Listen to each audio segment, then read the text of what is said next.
Hello, very good evening from Malaysia, and welcome to our transformative learning experience conversation. I call this transformative learning experience with the hope the conversation that I'm going to have with our special guest today will inspire us to take action and add value. And this is my first episode, and I'm so honored to have my good friend Harith, who is better known in the industry as the Green Carpenter. Harith is the founder and CEO of the Green Factory and Malaysia's pioneering manufacturer of sustainable wood products. Harith, I know how busy you are, and thank you very much for taking time to be with us. And I first met Harith perhaps, 5-6 months ago, when Harith attended our Train-The-Trainer program, and Harith shared his passion about sustainability, and I got so excited about it, and it's a great honor to have Harith to be our first guest today. Welcome, Harith, and thank you very much. Welcome, Doctor. Thank you very much for having me. I think for me, I'm quite proud of you as well because you were in my show back then, and then you were saying that you want to do a show, so I offered, right? I can Indeed. help you with it, and then now I'm here. So thank you very much for having me. Wonderful, wonderful. Yes. I had the privilege of joining Harith's show on sustainability on the subject related to his field. And I was sort of introduced with the idea of StreamYard. And I'm so glad that I have Harith as my guest for my first episode. So once again, ladies and gentlemen from any part of the world, our topic today is something very close to Harith's passion. And I, as a businessman, as a corporate trainer, I realize the significance of this topic. And we call this why focusing on environmental, social, and governance make business sense. Harith, I'm sure our guests here will be excited to get your perspective as the practitioner. And listeners, please feel free to ask your question in the chat in your platform. I'm sure Harith will be pleased to share his vast experience. Harith, before we carry on, can we have the privilege to know your entrepreneurship journey, especially on sustainability? Thank you, Doctor. I think maybe we can go back how many years? 20 plus years. I think at that time I was 11 years old. So during school holidays, my parents will always bring me to the factory to work. So we have a small furniture manufacturing facility in Sungai Buloh at that time. So every school holidays, I would go there and work. For me, it wasn't that fun because people go holiday, right? And I have to work.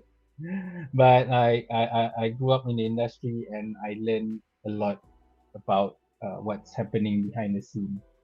And it's I would go every year until I think uni time. After I finished my study, I came back and joined the family business. So this is when I noticed a lot more about the industry because it's a full-time job, right? So we at that time we focus a lot on manufacturing furniture for the government and also interior projects. So we do large-scale interior projects like hotels, schools, and various kind of projects. So that is when I learned more of the craft. I learned about woodworking. I learned about interior, and we don't just work with interior. We don't just make the furniture or the wood stuff. We actually do everything. So we do the ceiling, the wall, the carpets, and the electrical and wiring. So there's a lot of learning there. So I enjoyed my time, and I wanted to know more about the industry. So I studied the market. I looked into the space, and one for me the industry is not really sustainable because we create a lot of waste in the factory, in the site, and all that. Second, the industry don't really seem to care where the material comes from as long as it's cheap and it's up to spec, and then we will just use it. And competition is also very high because Malaysia is one of the largest exporter of food products in the world. Wow. So you can imagine the competition inside. So it's not really an easy space to be in. You have to compete in price and all that. So that's what I learned more about the industry. And I'm a green person. I like greeneries, and I also went to military school in on top of a hill. So I also spend a lot of time in the forest. So forest is something close to me, and I didn't like the way the industry operates.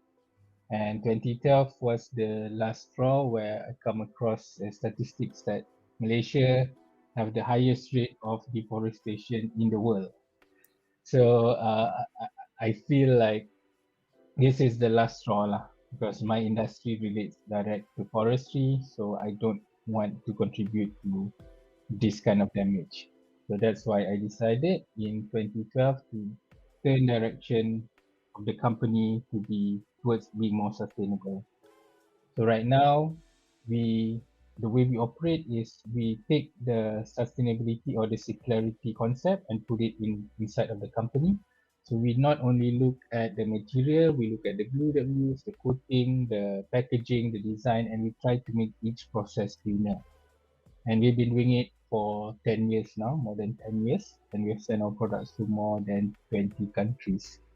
So this is where I am right now. We are expanding the business and we are right now fundraising. So we are getting investment from various people, and also right now we're doing ECF. So ECF is equity crowdfunding, where you can invest as minimum as 250 in the company. So I wanted this round to be more of a community round where we have more people that believe in the cause to participate in the journey. We have a lot of activists, supporter, followers, even our customers that wanted to be part of us. But normally, to invest in a company, you have to invest a lot of money. But right now, we are doing an ECF round where we want to encourage all the people that believe in sustainability and um, know that it's the future and they wanted to invest in something that contributes to making the world better and at the same time make money. So this is why right now I'm doing a lot of networking and also engaging with investors to be part us in this green journey. Wow. Wow. What a journey. At 14 years old, you already have hands on experience in the 11, manufacturing. okay, 11. 11 years old. Wow. And of course, I know that your school and top of the hill very well, right? Okay, and unfortunately, you mentioned we are among the highest in terms of deforestation. Before we go into the topic, Harith, can you tell a little bit uh, what why should our audience, the listeners here, worry about deforestation? And I'm so happy that with 250 ringgit, we can be part of the cause for being more responsible, especially for sustainability, environment, and so on. Can you share what is the consequences or significance of deforestation? I think most of us know in general why forest is good. Um, but I think a lot of us don't see the direct implication, because when we talk about forest deforestation and all that, it seems so far to us. So we don't see it as much as it's not something urgent, but actually it is. I think right now we are doing better than before. There's a lot of efforts being put, but of course there always need to be more and more things that we can do. So in general, I think people know already that we need to preserve the forest. We know the benefits of the forest. But right now, what we want to focus on is what we can do, not what the government can do, not what NGOs can do. It's what we ourselves. Right now, we believe in green, we support that, but what are we doing about it? Are we contributing to it? Are we supporting it? Or we just let other people do? So I would want to put more emphasis on what we can do rather than what other people should do. I really like that. Yeah, take ownership instead of blaming others or giving excuses. I love this idea. What one person can do, what an organization can do. Right. And Arif, allow me to share the topic once again with our audience, especially. Why focusing on environmental, social, and governance make business sense, or commonly known as ESG? Can you help us to understand from your practitioner's perspective what does this ESG means in a layman's term? Right now, because I find a lot of benefits of having sustainability in the middle of the company, I think before I answer that, I give a backstory a little bit lah, of why I'm Please. doing this. So the first decision to do sustainable is about the environment, right? I've shared with you. But after a while, after a few years of doing this, we are seeing a lot of benefits of having this inside of the company. So one, we reduce our costs, we improve our margin, we create new revenue stream for the company, and right now we're having a lot of talented people that want to work with us. So these benefits, when I see it, these are not environmental benefit, this is business benefit. So right now, instead of sustainability uh, helps the environment, sustainability now becomes our competitive advantage. It becomes a business benefit. So that's why I decided there's so much misconception around sustainability, because people think that to do sustainable, it requires a lot of costs and so many things now. That's why a lot of businesses don't want to deal with it as much.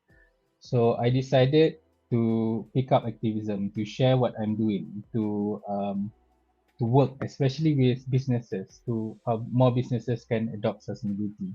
So that's why I consult a lot of company. I am active on LinkedIn, and also working with few companies in terms of getting them to be more sustainable. So when I work with all these company, so this is to answer your question. When I work with all these company, there's too many um, things, especially in terms of the definition. There's so many definition. There's so many, what actually it is. That is what my struggle as well. When I first started to do green furniture or wanted to do, I don't know what green furniture is. What is it? No one has ever done it. So how does it look like? Sekarang ni, now it's you know already, and a lot of people more know. But at that time, like, what is it? So I try to research and I try to see what people are doing, and then I saw one or two that is doing maybe just changing slightly material of the product. Let's say from the table, maybe they change the tabletop a little bit to a more sustainable material, and then they say it's green. So for me, I think it should be more than that. So that is when I look into it, we experiment, we do a lot of different things, and then I found out like it's actually the whole process. So that's why we look into all the things that the company is doing during the process and during operation, but at the same time looking at the stakeholder that's involved. So when we right now we run a proactive green system. This is a system that we developed for sustainable manufacturing, where we look at all the process and also we work with all the stakeholder. So we work with the community, we work with the media, the industry, the government, and various other in terms of getting more buy-in for sustainability. So in order to define ESG ni, I'm not qualified to define, but what I can do, or I normally do, is put it in a simpler context. So ESG, sustainability, security, or everything, they are specific thing, but what it encompasses is, for me, I look at sustainability as something good for the long run. So it not necessarily mean environment. It's not necessarily mean like the social. So whatever you operate, how is it be as less impact as to the environment? How um, it grows its talents in a way that is not what do you call it? Menindas. It's not menindas. How you can operate in a clean and a transparent way. So all this element of a good business, this is where ESG comes in. Because we supposedly, technically, if we let the market on its own, right now it focus a lot on profit maximization. So people always think about money, money, money, money, money, money. So the ESG, or there's like now social enterprise, there's sustainable business impact companies and all that. These are companies that are trying to consider other things as well. Doesn't mean that they stop focusing on profit, but also they have other consideration. So to operate an ESG company is to operate as profit maximizing, but you have other consideration as well in terms of the decision making, so that the company will operate and run good for the long run. Hope that Nice. helps. Definitely, yeah. You made this whole very, very complex scientific system. So how do I say? I could digest it in one statement. Yeah, good for the long run. A good businessman or a leader, they don't just focus on tomorrow's profit, but long run. And when you talk about my friends, menindas is our bahasa Melayu term for abuse, right? And it's not secret. In 2021, one major Malaysian company from Johor Bahru, a major supplier for Dyson, came in the paper for a wrong reason. They abused some of the foreign employees, and it went to the press, and Dyson cancelled hundreds of millions worth of contract. More than 8,000 employees were affected. And this news even appeared in Reuters, besides major other newspapers. And because of that, some of the Malaysian companies went through more stringent assessment in terms of social compliance, environmental impact, etc., etc. So Harith has brought a clear business sense. Having said that, Harith, many businesses will be crying. Even I haven't had a chance to go through the budget, but every time there's a budget, they will say, oh, cost of doing business is tough. I'm only an SME. I'm a startup. I'm struggling even to pay bills or pay my salary. Harith can talk lah, the kind of thing. I guess this is part of the ignorance, yeah? What, in your opinion, why should uh, SMEs or startups, even in a financially challenging environment, pay attention to sustainability? I'm aware that you mentioned about the value of sustainability for your business, but for the benefits of those who are still reluctant or those who are using financial challenges as an excuse, what would you tell them, Harith? So I work a lot with companies and people, and those are the valid question to ask. And I like to answer that question whenever I receive it, because like initially said, there's a lot of misconception of sustainability or ESG. One of it is the cost, and of course, traditionally when we talk about sustainable manufacturing, people always think about solar panels, machines, expensive material, and there's so many certification and all that. So that is where a lot of company are afraid to approach this. But for me, I would say that by doing it bit by bit within this more than a decade, I found like the best is seeing this not as a destination, but as a journey. So one, it helps you in terms of you don't have to solve everything in day one. You take time, because what you are doing or what you're building is something. You are not building a business to be in business for 1 or 2 years, right? It's always how it can last as long as possible. So what I'm seeing ESG can do is be part of the journey. So what it means by that is, like for me, how I do it is I put sustainability in the middle of the company. So it makes decision making slightly easier. For example, when it comes to a time for us to buy a new lorry, so then we will look into the options and which are the most energy efficient, which is the more sustainable, low maintenance and all that. So okay, then we whenever any expenses that gonna occur in the future, we will consider the decision plus the ESG kind of implication. So it supplements what you are doing. It makes it easier. Right now, one, because it's an ethical way to do business. Second is there's a push for it. In terms of government, there's a lot of policy in place. There's a lot of demand side from the corporate. Just to share with you, our company's revenue for green products last year increased almost 600%, mostly from corporates. So we are right now quite near full capacity. I think almost full capacity. That's why we are fundraising to expand the business. So that's what when I talk to businesses, this is the right time to do ESG, to do sustainability, whatever. Maybe 10 years ago it's difficult, but now this is the time. One, there's demand. Two, there's support.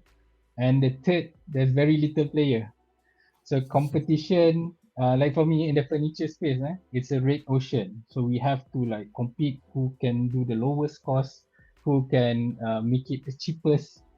And it's difficult because how low can you push your salary? But that is the reality of a red ocean, right? So by jumping into the blue ocean, it's called a blue ocean strategy, but for now they are saying green ocean. So whatever lah. So by jumping into this space, there's very little fish. So even though you're small, you still have a lot of space to grow and to eat. So for us right now, our niche is sustainable woodworking, wood products, and there's a lot of demand for it. and we are catering to it. So right now we are lucky to work with Coca-Cola, Rolls-Royce, Ferrari, Canon, Acer, to name a few. So this is what I benefit of doing ESG, and this is what I'm sharing why businesses should pay attention to ESG, not just because of it being ethical, but it also means that it's being profitable. Wow, wow. And I'm so proud that part of Malaysian suppliers are contributing to Rolls-Royce. Look at the brand and compliance and meeting that level of standards, that level of stringent quality. That is a reflection. Perhaps you can expand a little bit. What are the consequences when people ignore or claim to be ignorant about sustainability?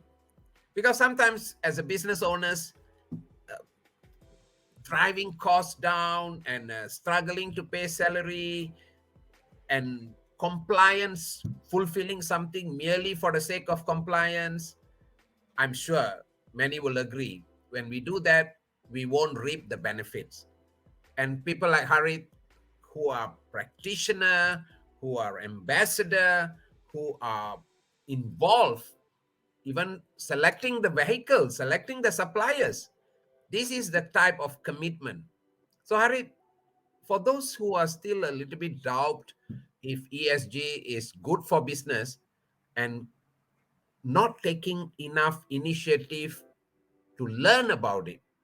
In Bahasa Melayu, we have a phrase, we said, tak kenal maka tak cinta. In English, what it means is, you don't love what you don't know. So I'm glad people like Harith is giving awareness to the community. So for those who don't have the awareness of ESG, what are they losing, Harith? You spoke about the benefit. Let's hear about the pain now. I think there's two things. One is the opportunity lah. You will, because what's going to happen is eventually most product needs to be sustainable. If you look at developed countries, a lot of their products are already sustainable. They have this certificate, this whatever they have, and for us in this region, if you want to send our products there, if it's not sustainable, then we cannot even enter. So we cannot even take the opportunity there. So eventually, the demand will also go through to this area as well. So what's going to happen is whoever don't do sustainable, even right now, today during the budget, also there's few green initiative as well. So if you don't take this initiative, it will be like digitalization. We used to think like website is not important, but right now everyone needs to be digital present, right? And if you don't have digital present, then you will suffer lah. So that will happen to companies that don't comply with regulation. So one, you'll be phased out, and then the second one is the opportunity right now. It's like it's a something. Okay, I'm just gonna put it in about my industry lah. So Malaysia have been very strong in terms of woodworking. We are the top 10 manufacturer of wood products for the world. One of it is because we focus a lot on mass production and OEM. Okay, so we focus on cost. So we've been really good at that. But now countries like Vietnam are going up above us because they can produce things cheaper, and the cost of labor and all that are a lot cheaper. So that's why a lot of investment goes there. So if we still keep on focusing on that market, then whoever have the lowest price they will go there lah. So you cannot really compete in terms of lowering cost. So what we are trying to do right now is, instead of just focusing on cost, we add something. You add sustainability, you add design, you add other element of value that can get us becoming more competitive. So this is where ESG can help. So it helps by giving the company a purpose. And right now there are buyers that buy into purpose things. And this is where you don't want to miss. You don't want to, be irrelevant. Second, miss the trend. And this is one of the trend that we can enter early before it's too late. Like digitalization, a lot of people have done it, right?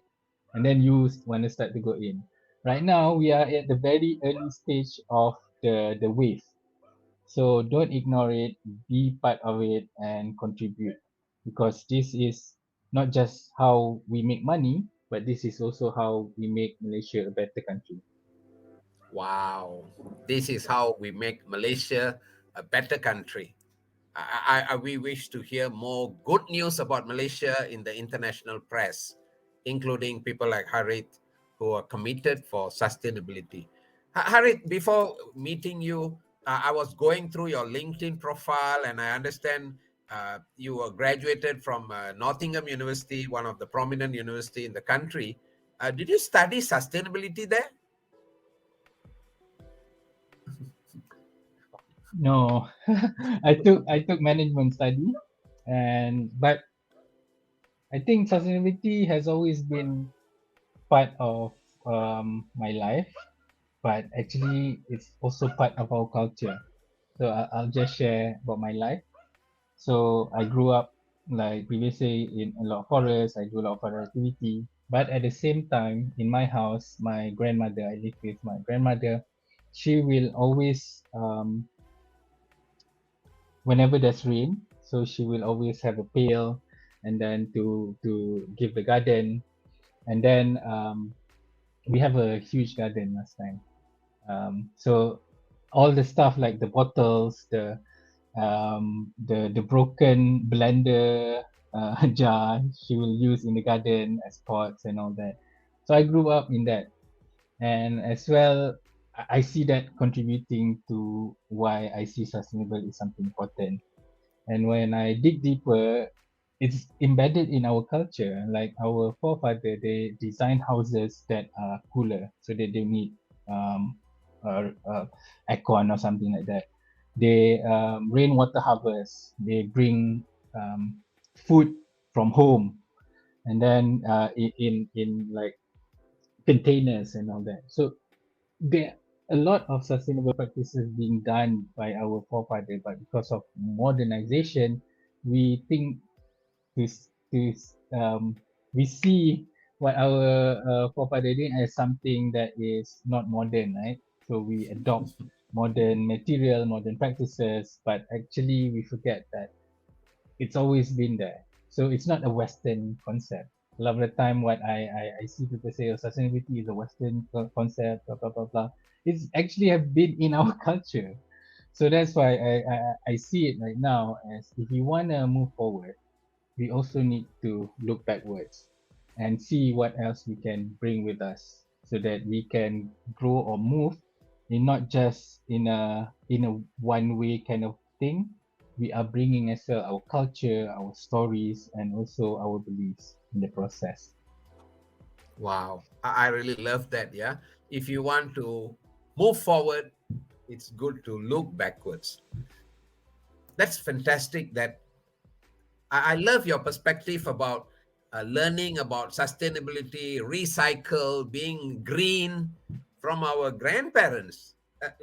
That's simply beautiful. Yeah. The whole idea of cooking, using recycled items in our garden, harvesting rainwater. The terminology, our grandparents may not be aware of the terminology is called harvesting rainwater. But what's the point in using big terms when we are not a practitioner? Whereas our ancestors, ancient wisdom is so sustainable. And I hope more people know about the wisdom in the ancient architecture, like what you said, wooden house and how they design it to be more uh, environmental friendly, that we are not dependent on air conditioned. Whereas so-called modern building, if you don't have electricity for a couple of hours, everybody will start striking, perhaps, yeah, because without air condition, life is almost unbearable. So that's the wisdom of the old wisdom. Nice, nice, nice. Ladies and gentlemen, I'm talking to Harith, better known as the Green Carpenter. an entrepreneur who is so passionate about sustainable. Harith, I met you for our Train the Trainer program. And when you first mentioned about your background and how you grew up and then started working for your father's factory, and then so committed in educating others. I guess that's the reason, being an entrepreneur, that you wanted to join the Train the Trainer program, for example. Can you tell me, how do you inspire your employees and other stakeholders, including suppliers, to be at least half as passionate as you are in terms of sustainability? I think it's always a personal thing. So to get that conviction or to understand or wanted to be part of it, it needs to come from internal. And normally what comes from internal is understanding what is it in for you. So that's why, like, when I approach businesses or people, it's always about, like, not what is it going to do for the environment, because it's extrinsic. So but what can it do to you? So when we talk to different kind of people, we have to talk in their way. So we have to empathize. So when I choose business community as my activism space, because I see there's a lot of people doing work on the public side. For the business side, there's very little people, little practitioners or people doing this space. So I focus on that. So when you talk to business people, it's always about the bottom line. So that's why I share about how I reduce my costs, how I improve my margin, how it's helping me getting people talents in. So these are the problem that other companies have. So they empathize. So when they empathize, then they can try to see, because there's going to be three option whenever we talk to someone. One is the option I give you. One, you don't do anything, you just do business as usual, you just compete, you just do lah whatever. Second is you try to find other ways to differentiate yourself, to do apa, but you have to do the work lah, there's a lot of work. And three is you actually try the sustainability, because right now I'm sharing you how, kan, so there's less work for you to do rather than finding something else that might work for you. So that is when we talk to business people. So when we talk to policymaker, like recently I was invited to help contribute to making more furniture for the government more sustainable, this kind of thing. So when I talk to them, it's more about different things. Um, Cost might be one of it, but also the image of the country. For example, if we can make all our school furniture sustainable, we will be one of the few countries in the world that have that, and we can be proud of it, because we want to achieve, because we say that we want to achieve certain, like, zero carbon or whatever SDG and all that. So these are the things that can benefit the country's image and also get you to the SDG goals that you want to achieve and all that. So that's when you talk about, when you talk to employees, for example, then you have to say to them what are the benefits. So for me, each one of them can only relate or buy in once they know what benefit them. It's human nature. It's not wrong, but we need to empathize. So that's why for me, because I'm a business person, so I empathize other business people. Because normally when activists or consultant talks to them, it's always like, you're doing this wrong, blah blah blah. These are the company doing that. So it's always in a negative knee, and you don't really understand the struggle. So for me, because I understand, so I share the pain, and I share also the solution, so it helps them. And then when that is when I say to companies, when you want to do sustainability, you don't do everything at one go. You do bit by bit, bit by bit. Maybe you don't even touch the product yet, but you look at your processes. You go paperless, for example. This is part of digitalization, but it also is sustainable. And you look at the waste, for example, the waste that you created, how you can monetize it, how can you like for me, I have a lot of wood waste. So I look into it, what can I do with it? So I made a lot of small items. And one of the things that we make is this. So this is a phone holder, lah, Ah. phone stand. Okay. This phone stand is, we made it using our small wood pieces. And now this is one of our best sellers. We sold thousands of it, including to Coca-Cola and big companies as well. So just by wanting to reduce our waste, we create new revenue stream. And right now it's one of our best sellers. Wow. And to start, because this is a off-cut material, right? So this excess material. So the cost of it is already been borne by making the big item. So there's no material cost in making this. It's only labor cost. And the savings that we get, we pass to the consumer because we want to make green product more accessible to the mass. So right now we have few products under 50 ringgit where people can buy and give gifts and all that, among other things. So that is a little bit of how I talk to stakeholder, especially businesses. And yeah, so we do that with all stakeholders. You Wow, customize to wow, them. wow. Yeah, business and being a teacher, I was so touched when you mentioned about using sustainable products in the classroom. So instead of talking about sustainability for memorizing for exams and writing about sustainability, it's such a brilliant idea to embrace and practice sustainability at school. Create the future leaders who are practicing sustainability, practicing the values related to that. I hope the policymakers in Ministry of Education and other government agencies will continue giving this kind of support. And allow me to say hello to some of our good friends here. My friend Fitri, thank you very much for all the help. I noticed Turairaj, Segran, Shamala Mary, my good friend Ali Imran. He's an expert in checking facts. He will be doing this, I believe. Ali, thank you very much, Fitri. Ali Imran, Shahida, thank you very much. Our good teacher, Pauline, both of us are Popcorn alumni. Glad to have you here. Dr. Hazrul, thank you very much for joining.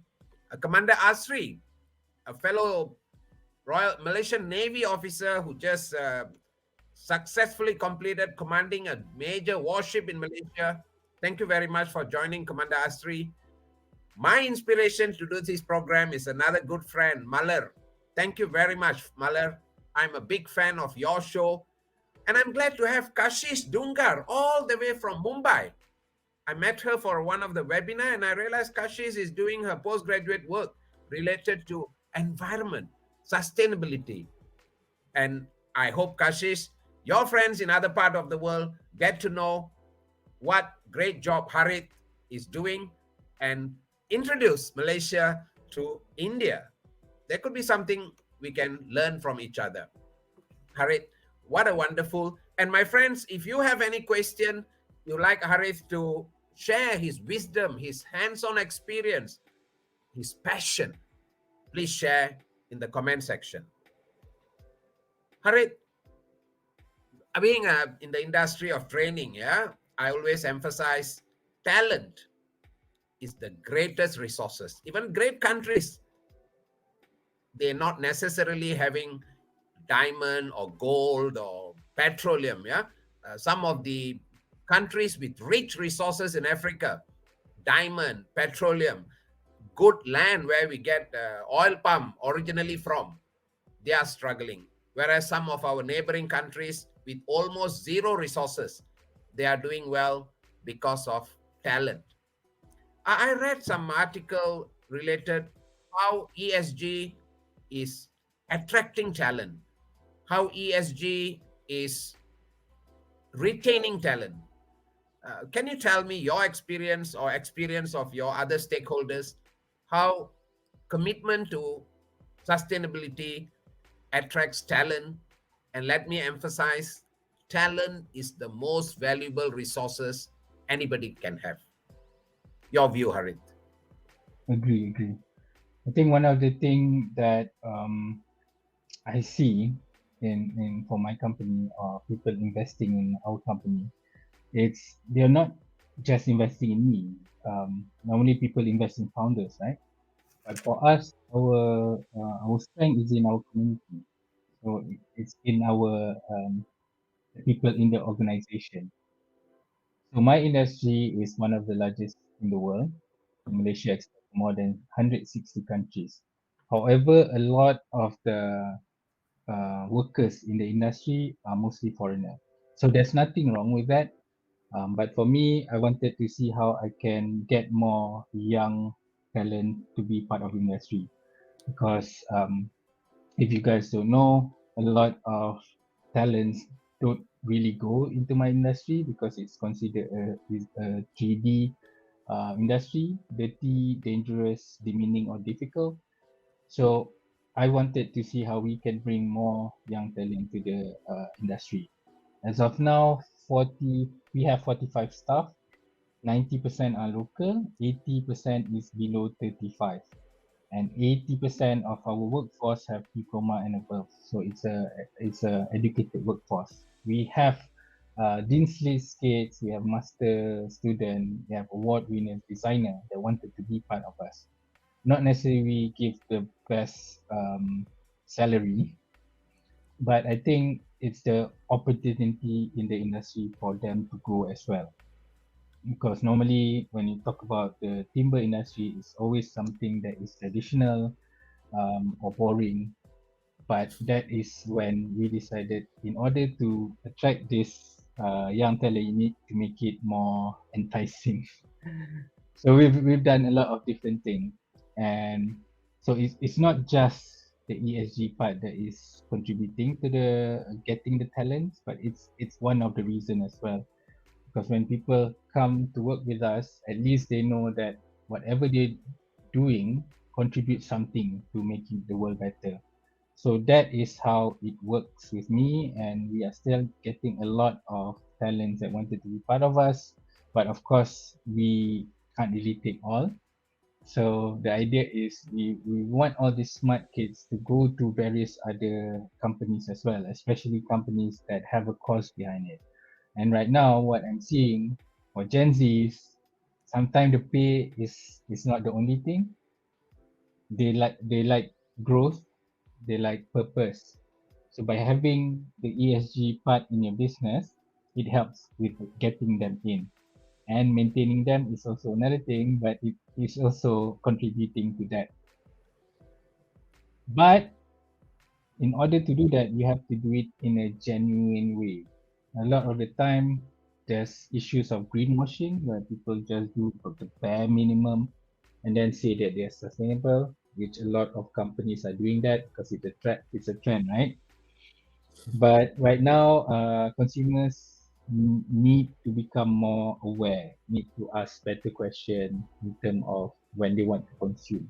So the best way to, or the easiest way to contribute is to change a little bit about what you do. Okay, you don't have to go on the street to protest and all that. You can do that, but the easiest is actually doing the same thing what you do. For example, you need to buy uh, a pen. So you buy a pen, right? So you need to buy a pen. But if there is one pen that is more sustainable, I say sustainable, not more expensive or something like that. Because sustainable can be expensive, but can also be cheap. So if you have the sustainable alternative, you are doing the same thing. You want to buy a pen, but just by changing what you are buying, you are contributing. So that's why we need companies to operate in a way that they understand how sustainability or ESG work and they implement it company wide. And then we have the buyers that are asking this kind of question: Are you really sustainable, or are you greenwashing and all that? So the demand side will also be matched with the supply side. So both sides do their work So eventually we will have a better outcome. Nice, nice. Very, very comprehensive idea about both managing both the supply and demand. Harith, you mentioned the word dirty, demeaning, and dangerous, yet you are educating, or rather, you are attracting quite a well educated people. And I really congratulate the younger generation, hearing from Harith himself, that they are passionate about purpose, they are passionate about values. And this is a great news for our country. And I'm glad that many youth are having purposeful, uh, purpose driven rather than merely going after the money. Of course, money is very, very important. But when you are mentioned about purpose, that's very, very promising for our future leaders. And what while we are having a lot of foreign workers, sad story is there's a lot of hundreds of thousands of unemployed graduates. And professionals like you, professionals like your colleagues, when they are interested or they are passionate about so called dirty, demeaning, and dangerous employment, and you just showed the opportunity available, even from so called the waste product, it's a best selling product for keeping your phone, and great companies like Coca-Cola are subscribing to that. So, what would be your advice to unemployed, educated community, the graduates who are perhaps after listening to you are inspired to explore opportunities in this field? What would be your advice to them, Harith? I've been talking to a lot of people in this 5 6 years, and I met a lot of students as well. And I always say to them, whatever you're doing, engineering, marketing, or whatever, look into how you can get sustainability element into some of your modules, because right now we are seeing the hottest job on LinkedIn in a lot of especially in Malaysia ecosystem is sustainability officer, head of sustainability. These are the hottest job. It's more hot than IT right now. If you don't believe, you see all the LinkedIn listing, a lot of them because there is a demand for it and there is a need because the government are pushing for more sustainability, and these corporates needs to get it sorted, so they need to find all that. So hopefully whoever listened to my advice few years ago is now reaping it. But it's still the same for everyone right now. Either you're studying or you're starting a journey, try to see how you can add sustainability in whatever you're doing. If you're engineering work, maybe try to attach with the sustainability project or initiative. If you are in the education, for example, try to see how the one that you are teaching, how can it be related to sustainability, civil engineering, building, interior, how you can look into green space. Because this is uncharted territory. When you talk about uncharted, there's so much opportunity, but at the same time, there's so much learning in this space. So if there's one, there is a space. Second, if you start doing something in the space, you're already ahead than a lot of your colleagues. So now is for you to explore, because when you're young, you have to do as much as possible. And when you talk about sustainability, it's so huge. Right now, we're talking about mental health and sustainability, cultural preservation and sustainability. There's so many other things that contribute to sustainability. So, if you want to take the opportunity in this space, just experience it. Just find your opportunity, because some a lot of this you can't learn from school or from teacher. You have to like do something. So in whatever field you want to go, you can go, but try to look in the sustainability space.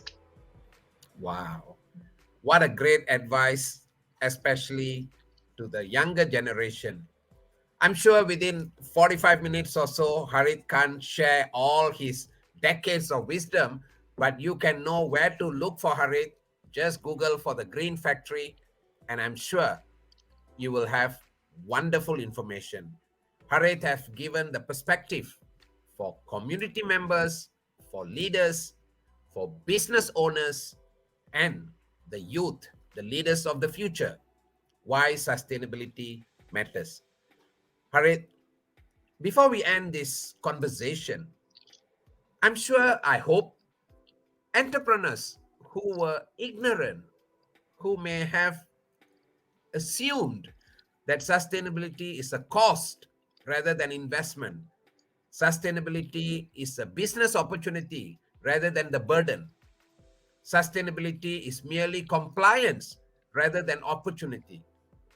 What would I hope some of the listeners are inspired with your great stories, how you expanding the business, how are you giving opportunity for more educated community to come into the so-called what do you call, let me refer that, no, so-called 3D. 3D, dirty, dangerous, demeaning. you know this is ignorance, yeah. So for business owners who like to explore these opportunities and start sustainability initiative, what will be the most practical advice to the leaders, to business owners, to board members, to the politicians, policymakers? What would be your advice? I think before I share the advice, I just share a thought lah. For me, of course, I've done a lot of different things, but there's so many things that I'm unable to do. Because right now, what I'm trying to do is how I myself can live as sustainable as I can as well. But there's so many things, and I cannot do everything, and it's okay.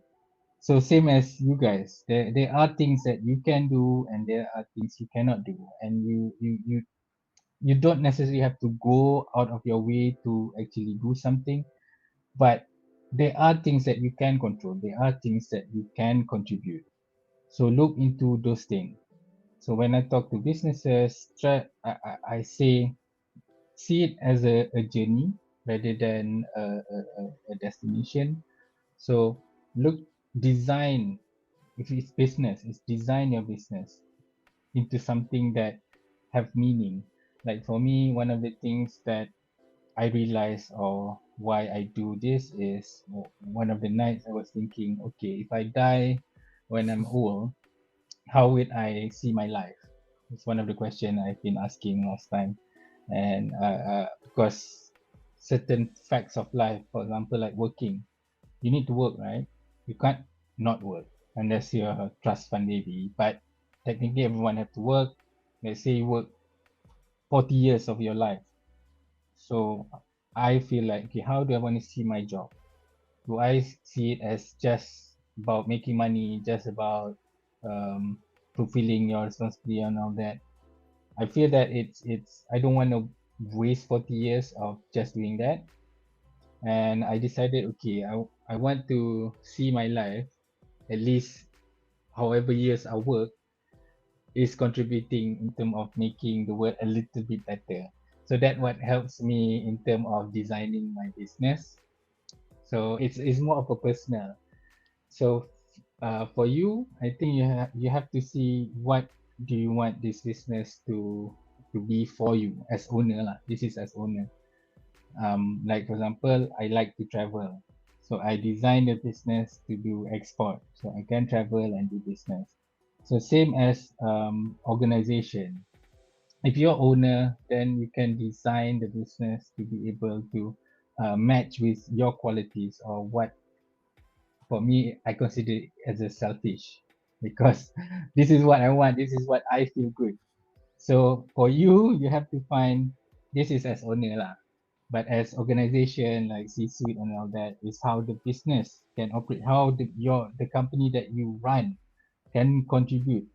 It's not just contributing to the stakeholders, but also more than that, to the people around you, the nation and all that. So find your reason and do what you can do. And we are not asking you to do everything, but of course, if you do bit by bit, sikit-sikit, lama-lama jadi bukit.